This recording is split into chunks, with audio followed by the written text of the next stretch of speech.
Shalom and welcome to TBN Israel, the podcast. And we're very happy to be with you again. Today we're going to discuss everything. Trump Middle East visit, ceasefire in the Gaza Strip, the biggest, and again, the biggest arms deal in the history of the world, sanctions removal from Syria, and much more. But first of all, Mati, why are you crying? I'm just so moved and excited about President Trump being here. I can't stop crying. Jokes aside, I got a speck of dust in my eye riding over here to the studio, and I can't get it out. Anyway, look, this has been, I can't think of like a 24-hour session where we've had so much news in such a short amount of time. It's been unbelievable. Who was it? You remember Steve Bannon in Trump's first presidency? And he says their methodology was they released 3 huge stories a day with the expectation of them that one of them would catch. And this time around, they're all catching. I mean, just today we had Syria, no more sanctions. Saudi, biggest weapons deal in history. Ever, yeah. Yeah. Iranians back to the negotiation table. And there was one more thing. The Qataris give a present to President. The Qataris give a $400 million present to President Trump. New Air Force One just as a gift to Trump. And only yesterday, or like this week, a hostage was released from the Gaza Strip. That's right. And all the while, they beat the Houthis, but the Houthis continue to fire missiles at Israel. Yeah, the Houthis above surrendered. the head of Trump, literally, because physically. Physically. Because Trump is in Saudi, and they're firing missiles over his head on their way to Israel. And Mati, we are here in Jerusalem, and we have 4 amazing guests that came here to watch us and to participate in the podcast all the way from Japan. Just amazing to see that you came here, that you watch us. They showed me a YouTube channel of us in Japanese. Crazy stuff. Not ours. How do we collect royalties for that? So good. So it's very, very happy to see you here. We're really happy that I see that you guys are having release the hostages pins.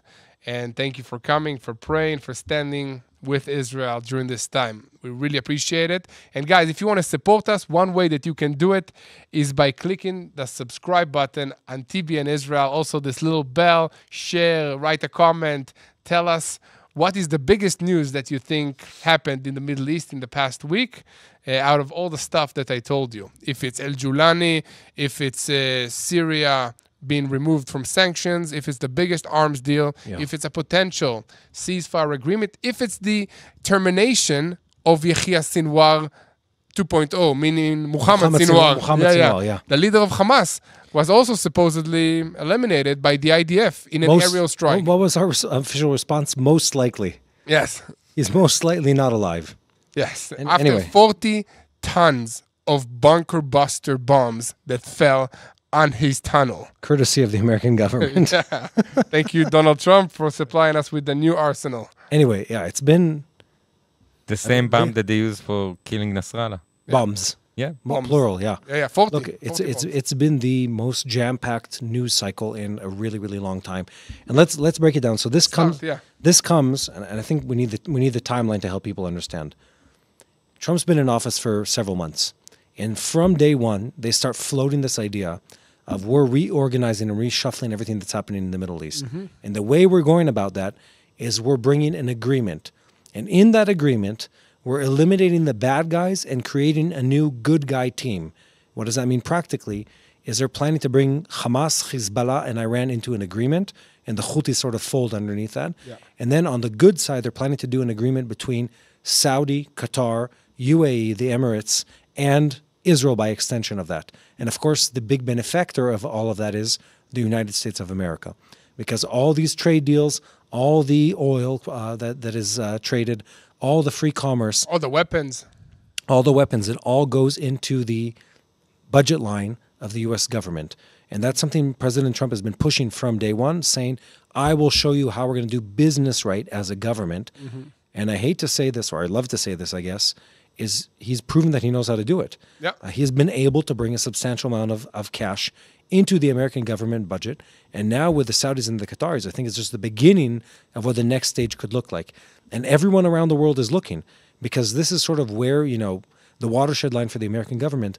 Will they succeed in rebuilding the Middle East, or will they not? China's looking, The African countries are looking. Russia. Asia's looking. Russia's looking. They're all waiting to see. Russia standing on the balcony looking all over.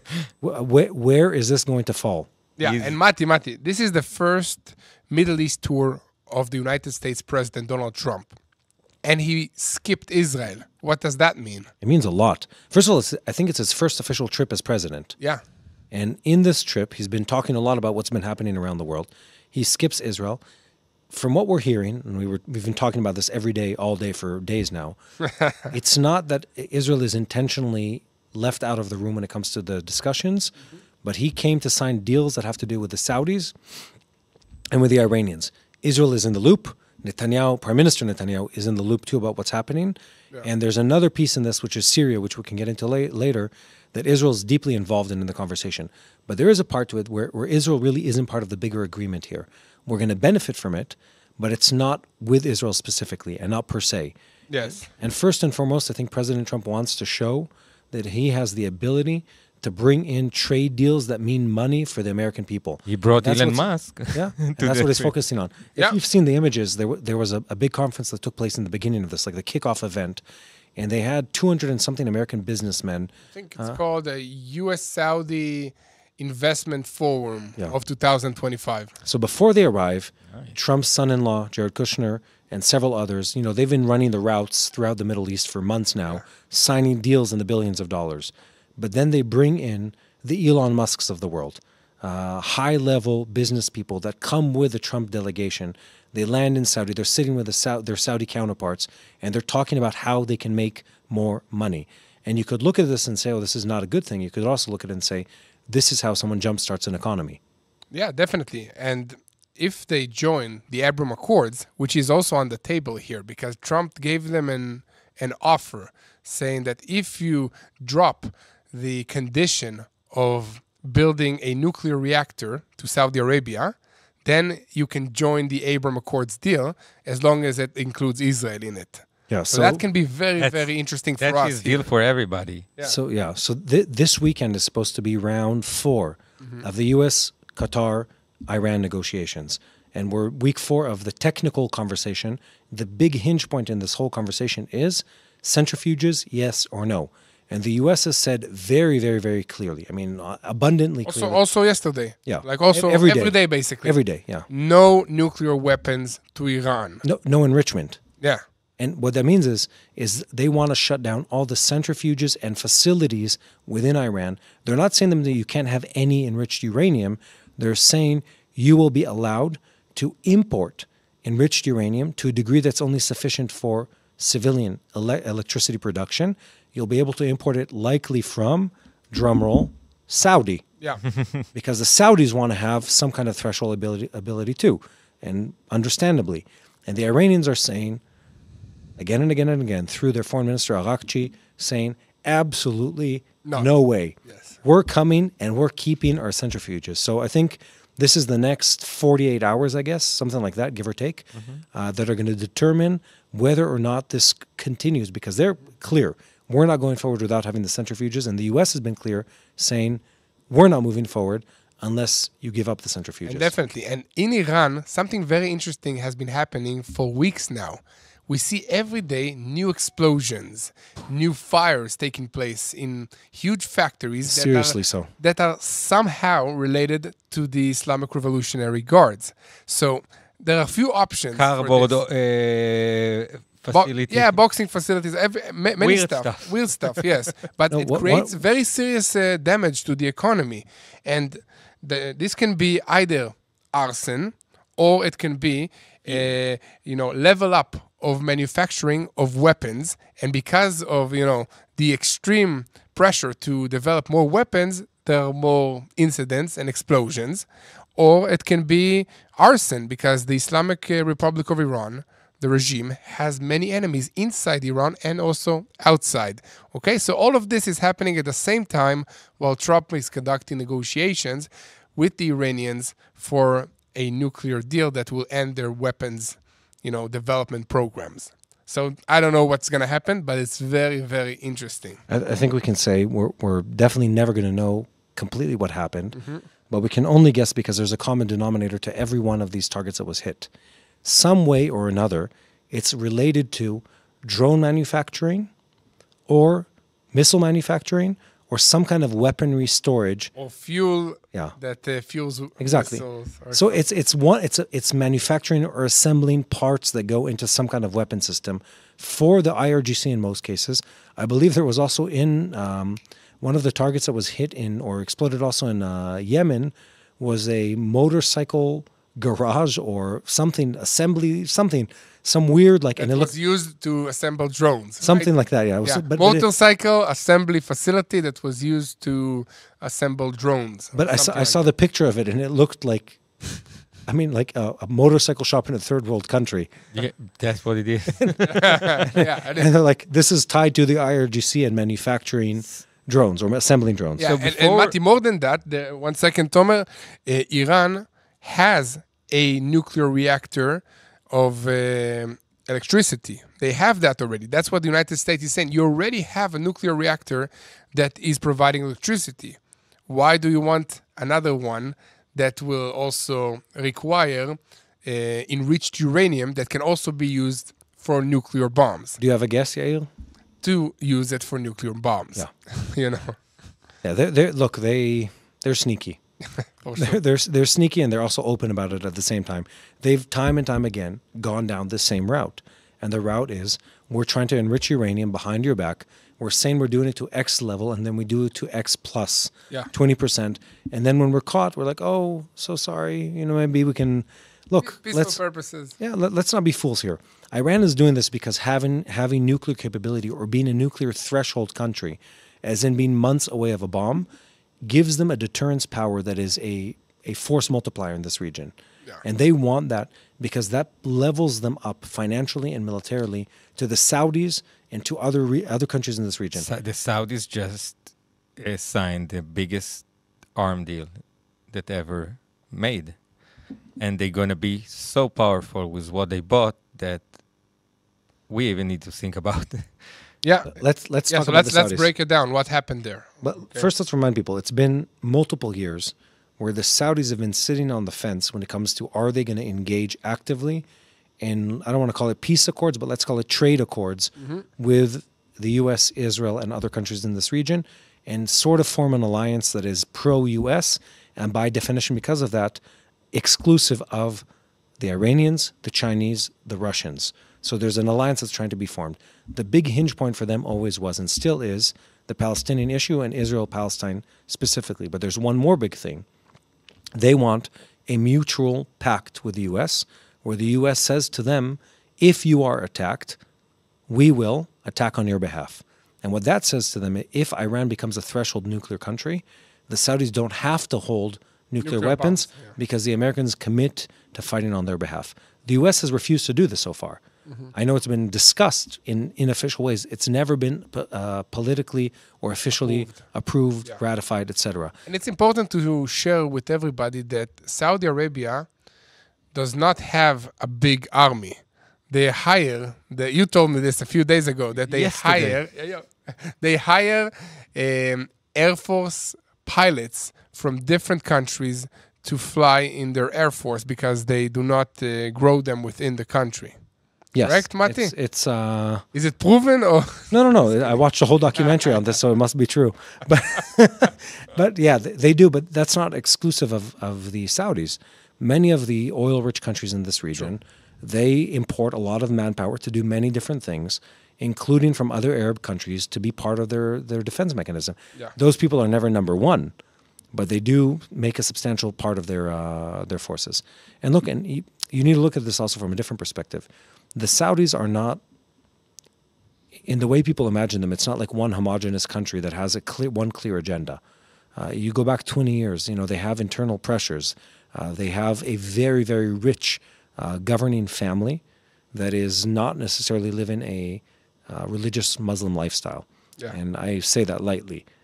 Some of what they do is very far from what you would consider a Muslim religious lifestyle. And the people in there, they have different sects. They have people that are pro-government. They have people that are radically Muslim, that are, Salafi and other movements within Islam that make life hard for the government over there. So when they want to project power, especially when you're a non-democracy, is always projected both internally and externally. Yeah. When you're strong outside, people inside know that you can turn those weapons against them. When you're strong inside, people outside know that you can turn those weapons against them. Well, now they signed the biggest arms deal in history with $110 billion package with Saudi Arabia. 110 billion. I thought it was 100 billion. That's just the beginning. That's the arm. And another 350 billion over 10 years. So it's a long term. Wow. It's a lot of money. Meaning that the United States factories will be producing a lot of weapons for Saudi Arabia. Well, why do you think that they need all these weapons? Guys, let us know in the comments. Why do you think that Saudi Arabia needs so much weapons? But now everybody will want to buy. That's also true. Yeah. Now Turkey will want to buy. Now the UAE. Who's tricky? Turkey. Just kidding. No. Sorry. Mati, what's this shirt here? I'm happy you asked that. Look at the beautiful design. And look at what Yair is wearing on his shirt right now. Thank you. We have now an opportunity. We're about to launch a new and updated merch shop. And we're going to have, this is one of many really cool designs that are coming.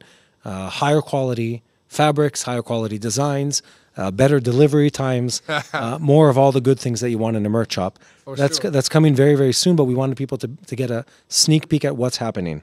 Yes, exactly. That's another way really to help us create more content. We keep reinventing ourselves in multiple ways to see how we can, provide more videos, better quality, and basically share the truth of what's happening in Israel so that you will know how to pray for the peace of Jerusalem.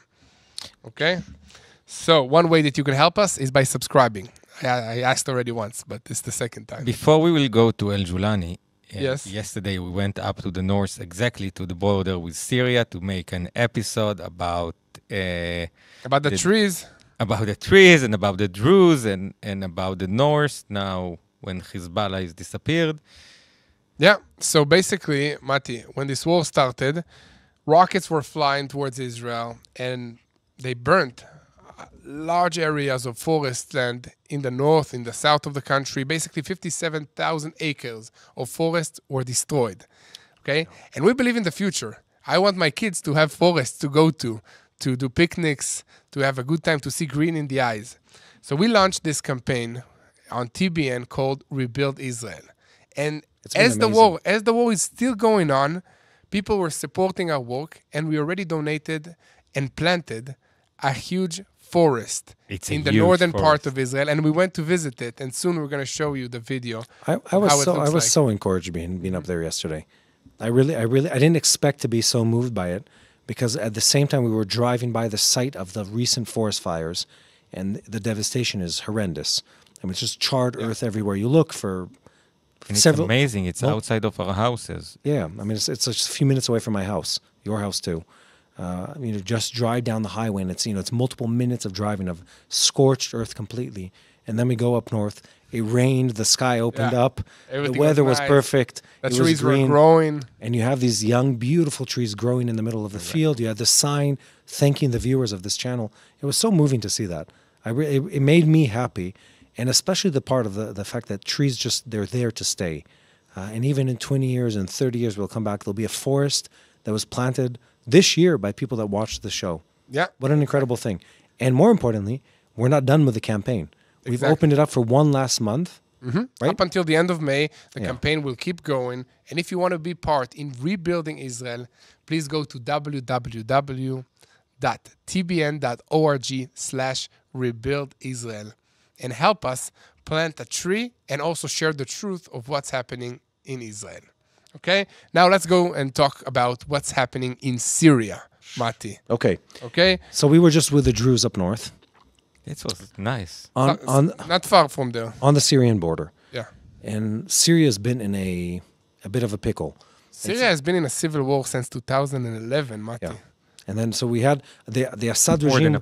The Assad regime was overthrown in the last year, and it was El Julani, who's now called Muhammad Ashara, took over in place of Ahmad Ashara. Took over in place of the Assad family or the El Assad family. They are Islamic radicals. that took over a country. They promised when they came in, we will not hurt the minorities. And then item number 1, 2, and 3 on their agenda were... Hurt the minorities, hurt the Christians, hurt the Alawites, hurt the Jews. Yeah, so they... And more than hurt, like massacre. terminate. Massacre. They're going around fighting, killing, torturing all the religious minorities in the country. And then President Trump comes to this region, and on day 1 of his visit, he does what? He removes the sanctions from Syria, which is a very odd chain of events. There are really big forces at play over here. The Iranians were involved on one of their borders through Iraq. The Turks are involved through their northern border, especially when it happens or relates to the Kurdish minority that shares that border on the Syrian and on the Turkish side. Israel is involved in the southern border, and especially with the Druze community that borders between both parts of the country. And in the middle of that, you have a radical Sunni government that has been violently fighting against its civilians. And the U.S., I'm guessing, we don't know why they did this, is saying, look, we're about to start an agreement where these people are able to rejoin sort of the League of Normal Countries. They've been out of the world economy for, what's like 15 years or something like that. And it's very hard to rebuild the country. Trump even stated like, okay, I hope that this new Syria regime will be successful in rehabilitating Syria after the civil war. Good luck to Syria. Something like that he posted just a few days ago. So, in this meeting, he gave Israel kind of a present. Which one of them? In Syria right now, in the talks, he said that Israel gonna keep the land that she took right now for protection. I've heard unofficially, and my hope is that in the next couple hours this becomes official. That here I'm like pulling up the news to see if anything's changed in the last hour. In the last 5 minutes, yeah. And so here we are. 5 minutes ago, Trump says the president of Syria will recognize Israel when things stabilize in his country. Look, they were saying it was more than that, Tomer. It was Israel will be able to have some kind of almost quasi presence in Syria that includes part of the Jewish population. Quasi is partial? Partial, yeah. Quasi. What language? Latin, English, I don't know. Cool. Okay, good. Okay, so yeah, partial presence. It comes from the word Quasimodo. Not really. For sure. And, okay, so at the moment, Israel is controlling the Hermon mountain, which is the tallest mountain in Syria and in Israel. Yeah. So it's very strategic. Also, we are controlling the buffer zone that used to be controlled by the United Nations peacekeeping force, which never did their jobs, ever. And now, basically, we have tanks, we have boots, we have personnel in Syria, inside 5 outposts inside Syria, also strategic locations to prevent from Hezbollah from going closer to the border. The same thing is happening in Syria to prevent jihadists and Palestinian terrorists and other radicals from firing at Israel. And we have the same thing in the Gaza Strip. Okay?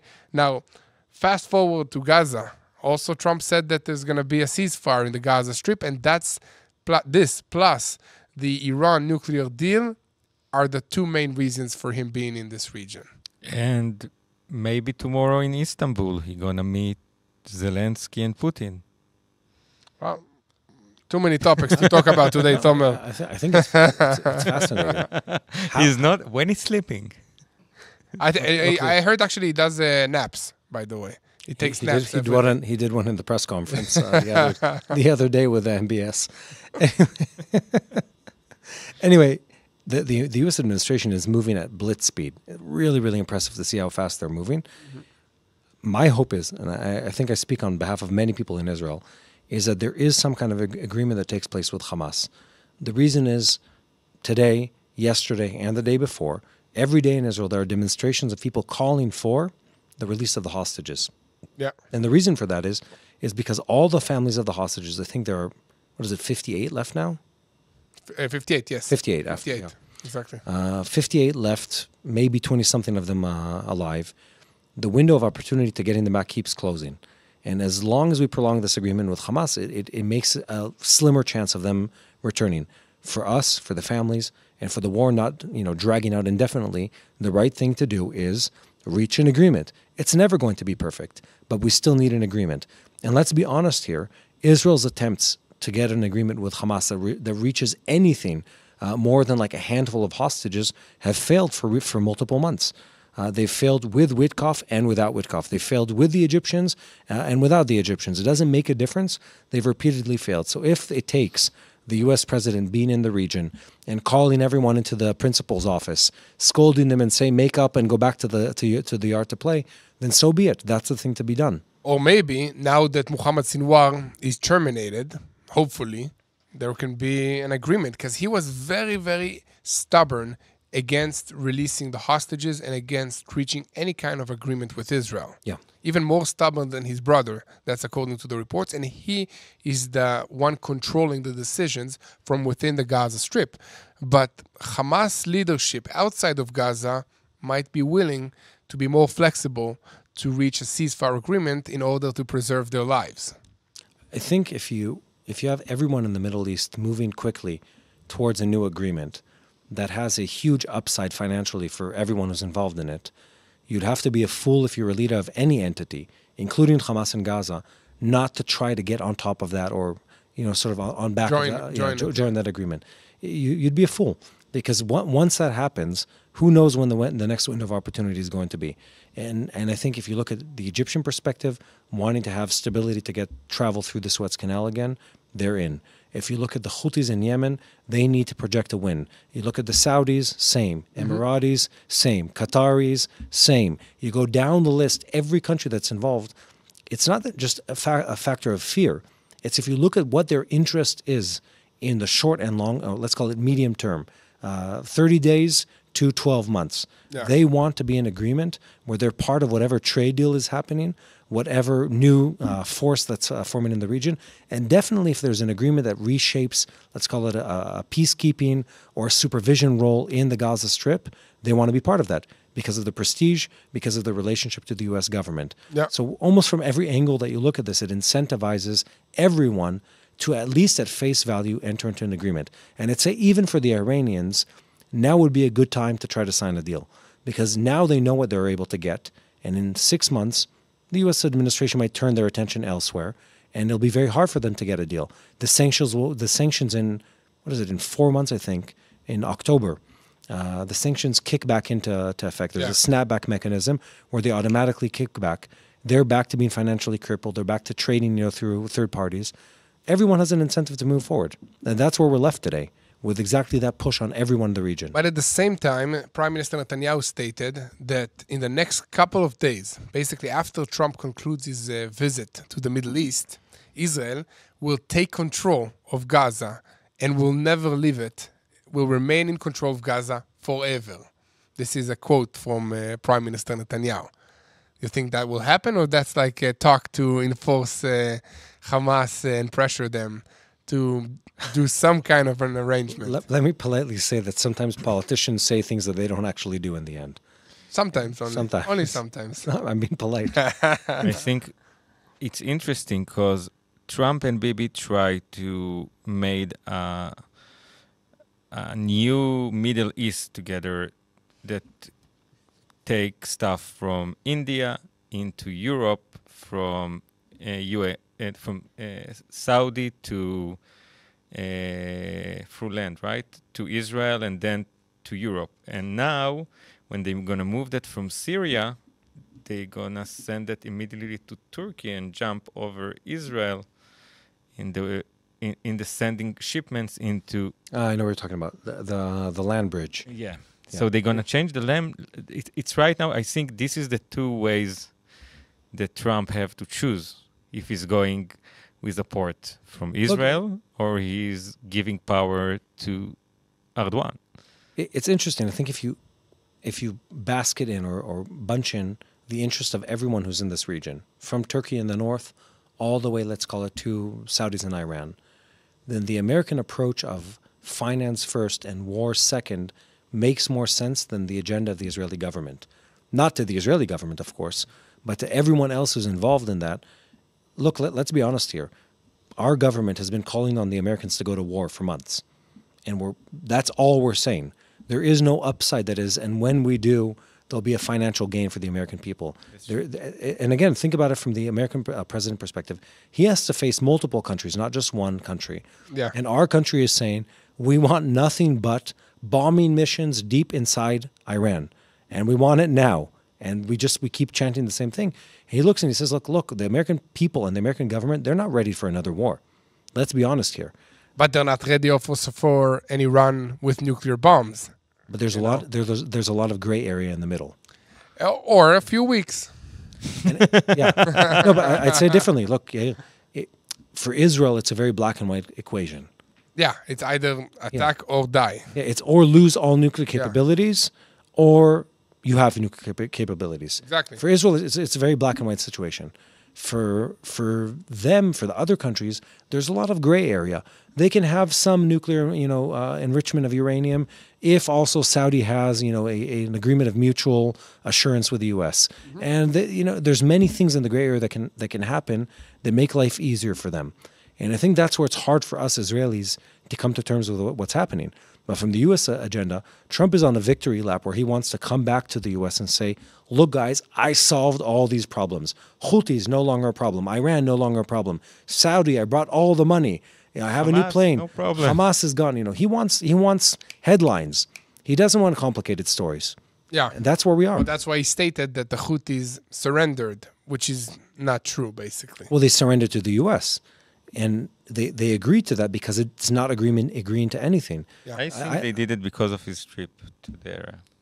No, of course, you can't publicly humiliate the U.S. president and not expect retaliation. So if they would have refused it, it would have been incentive for him to attack. But let's look at the numbers here. I actually spent a bunch of time looking into this. He said we're not going to attack U.S. ships. There are no U.S. ships. There's a handful of ships, say it's in the hundreds of ships that actually travel through the Straits of Bab el-Mandab that are U.S. flag ships. Many of them are related to the U.S. government. The majority of global naval shipment is not on the U.S. flag. Neither is it on an Israeli flag. Yeah, definitely not. It's because of taxation issues and maritime law. It's on all the Maltese flag and tax shelters and stuff like that. So it's irrelevant for most countries that are traveling through. It was literally for the press conference. Mm-hmm. And that's how it should be treated.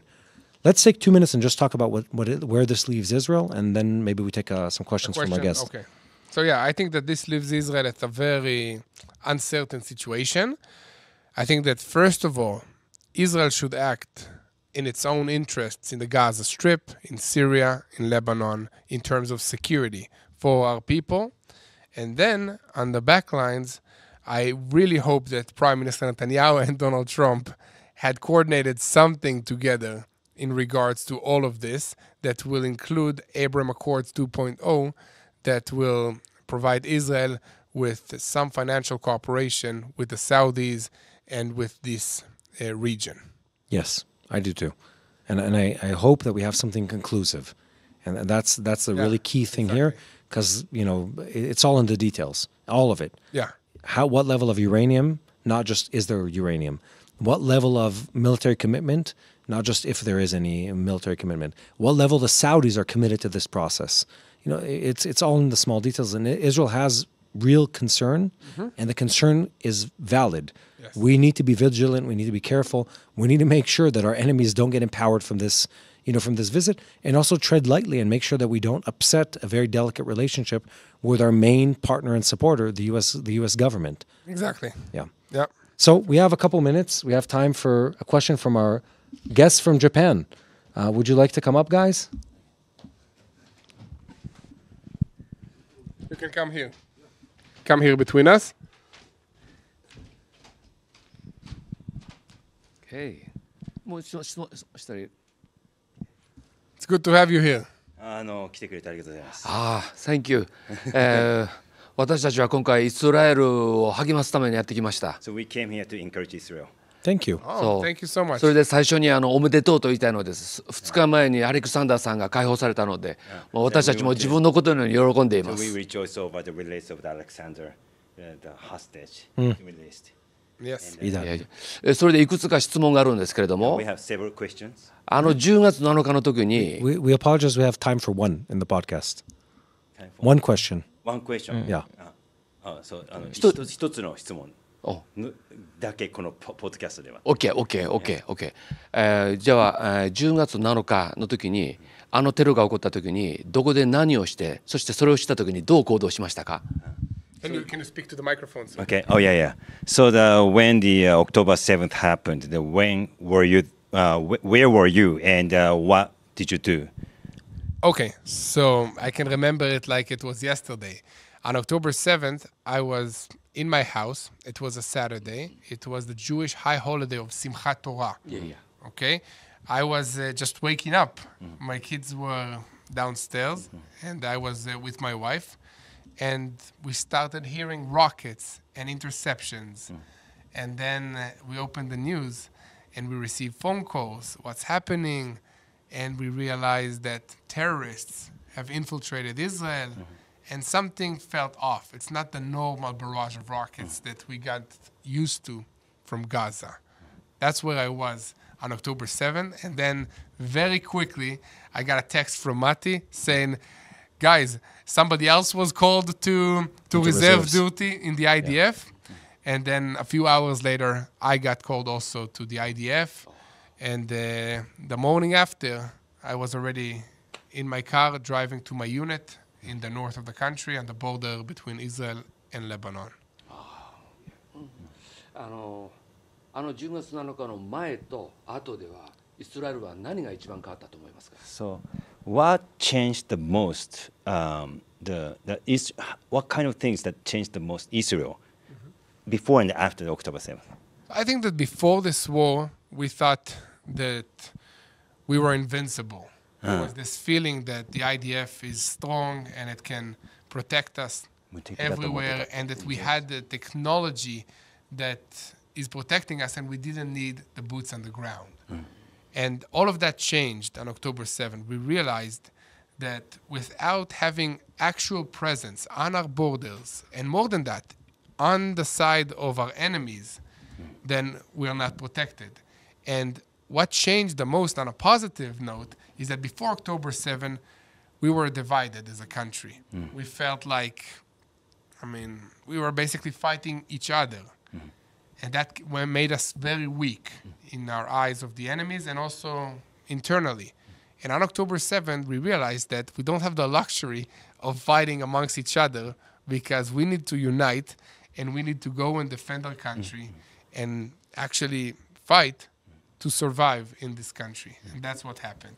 And since then, God performed amazing miracles and proved to Israel and proved to the rest of the world that he still is doing miracles in modern days. We were attacked by 7 different nations, 7 different fronts, and we are still here. Most of these fronts are already won. We won them. It's not because we have an amazing army and stuff like that. It's because God is faithful. And he's proving to the whole world that he's faithful to his promises to Israel and to each and every one of you, also in Japan. So thank you so much. Okay. ありがとうございます。またしていいの? So can you have one more question? Or no? You have time, Mati? Very short, yeah. Very short. すごい。人質解放のために何をすることが一番大切だ? So what's the best thing to do to release hostages? The best thing. So I think, you want to answer this one? There is no answer. There is no answer. Yeah. And I don't say this lightly. One, most countries in the world refuse to negotiate with terrorists. And the reason for that is because they're terrorists. And terrorists are, by definition, deceitful, violent, and without values that are acceptable within diplomatic relationships. That's one. Two, we're negotiating with Hamas. Hamas is a vile organization led by hateful people whose entire agenda is destroying the people of Israel. And the third part is, they don't have an interest, as painful as it is to say, to ever give you back all the hostages. And more importantly, they have a very long track record showing you that they don't plan to give you the last hostages back. And we've talked about this on the podcast. Look, there's 58 hostages left. And let's say they give you 20 of them back, 10 of the living and 10 of the deceased. And so you still have 40, let's say 30-something hostages in their hands. For the public in Israel, that doesn't make a difference. Even if it's 30 or 5 or 1, they still have hostages and there'll still be a campaign for their release. And in their agenda, they're never going to give you back unless you literally go through every home in the Gaza Strip it's against their interest to give you back all the hostages. And it's important to be realistic about that. And I want to be clear, the Israeli government more than a year ago already said we're likely never going to get back all the hostages, even if Hamas wanted to, because some of them are probably lost. The deceased ones, not the living ones. So I know it's terrible on a personal level, but on a national level, it's the reality is you're not going to get back all the hostages. Our campaign should be it should be attainable goals, not vague statements. And we care. We've spent a lot of energy and a lot of time supporting the families of the hostages. It's a very important goal. I can't imagine their pain and their suffering, but in reality, trying to say that the Hamas will willingly give you back all the hostages goes against the nature of their organization. That's the truth. 私たちの国も北朝鮮に約900人人質取れています。So we, Japanese people, 900 people were kidnapped by North Korea, and they're still in the North Korea. I've heard this, yes. Wow.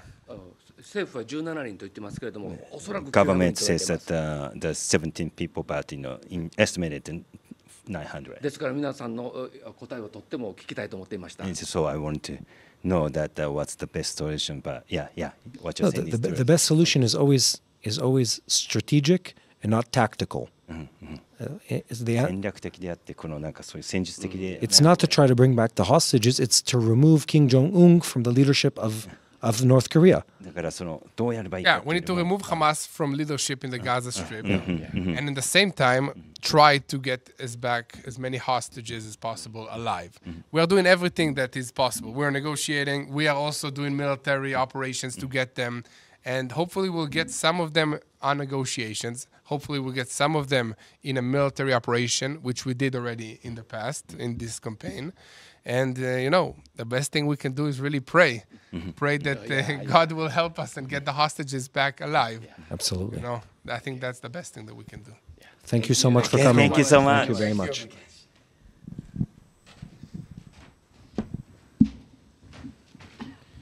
And pray. Okay. Well, thank you guys for being with us. So please, unite in prayer for the hostages, for the Israeli soldiers, for wisdom to your leaders, to President Trump, to all the leaders in this region, for our enemies, not to succeed in launching rockets at us, but to have a change in their hearts. And instead of launching rockets, to love Israel, to love the Jewish people. God can do that. He's an amazing God. So guys, thank you for being with us in a podcast. Thank you for watching all the way from Japan and wherever you are around the world. Please like, share, and subscribe. Thank you, Mati. It was great being with you. Thank you, Yair. Thank you, Tomer, the one and only. Hey, guys, thank you for watching for the podcast, and we'll see you again next time on TBN Israel, the podcast. Hello, this is Mati here in Jerusalem with TBN Israel. This is Yair Pinto from TBN Israel here in Jerusalem. TBN Israel is keeping viewers informed with Israel-focused news, culture, and what God is doing in this land. Support TBN Israel today online at tbn.org/Israel.